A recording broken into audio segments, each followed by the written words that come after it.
zombie cake. Yes, today I'm going to show you how to take a store-bought red velvet cake and turn it into this piece of art. Let's get started.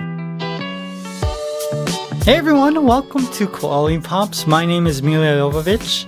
Let's get to it. Now thank you for requesting this zombie cake. I really enjoyed making it. Now this cake starts with the challenge. Can I take a store-bought cake and turn it into a piece of art?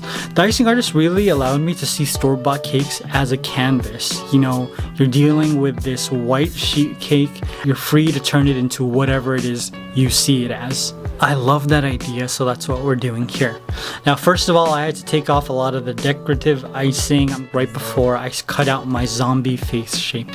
I tried to utilize as much of this cake as possible. There are cake scraps, but they didn't go to waste because a red velvet cake with cream cheese frosting, and it was really good to eat. So I put it in a container and just gonna eat it later on. It's good, you guys. I'm gonna watch Lovecraft Country while I'm eating it. After that, it was time to carve my zombie face. I had to create the dimensions of the zombie, and that meant smoothing out the edges, rounding them, making sure that the eyeballs were a little bit deeper than the rest of the face. I put emphasis on his cheeks because he's got some really strong cheekbones since he's not a living person anymore. Then it was time to ice my cake. I'm using leftover buttercream, but because of all of the food coloring in the red velvet cake, it turned it pink. And it's not very nice to look at, but you're not going to see it later on. Oh, and look, now I'm starting my fondant work. First with the zombie brains, and then with this ugly piece of fondant. This is like a army green beige. This looks disgusting. Why does it look so milky also? How gross. But it fits because this is a gross looking zombie. And before we get into this cake, I want to acknowledge something that was driving me crazy the entire time I was creating this. It was my first bird's eye view cake in 5 months, and I forgot that I'm not allowed to lean over the cake because then all the camera sees is my curls. And from a bird's eye view, it looks like I haven't combed my hair since the beginning of the pandemic. It sucked. I had to discard like 80% of the footage because all you see is black, untamed curls.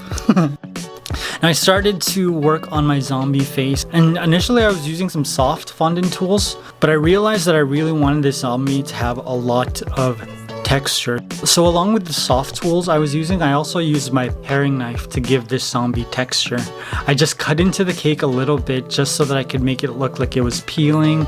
It was also really good at making it look like the top of his head had been ripped off so that you can see all of his zombie brains.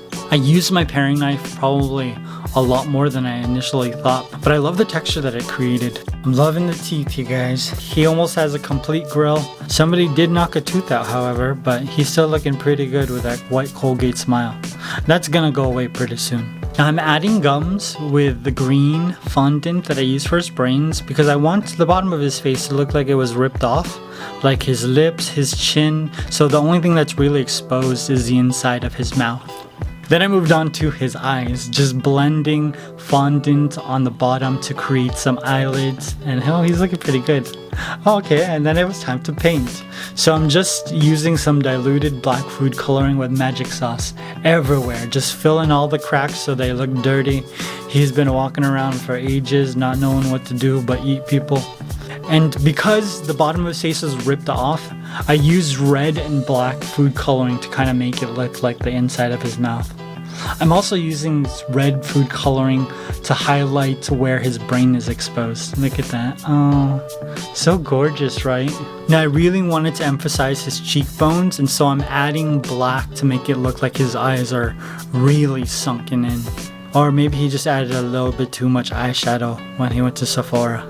Once I was happy with my painting, my zombie cake was complete. Oh, thank you for requesting it, you guys. I'm really hoping that you wanted to see a scary zombie and not a cute zombie, because if you wanted a cute zombie, you're going to be very disappointed. Let me know in the comments what other cake you'd like to see me create. I hope you guys enjoyed this. Happy early Halloween. Stay safe, wear a mask. I love you. I'll see you very soon. Bye.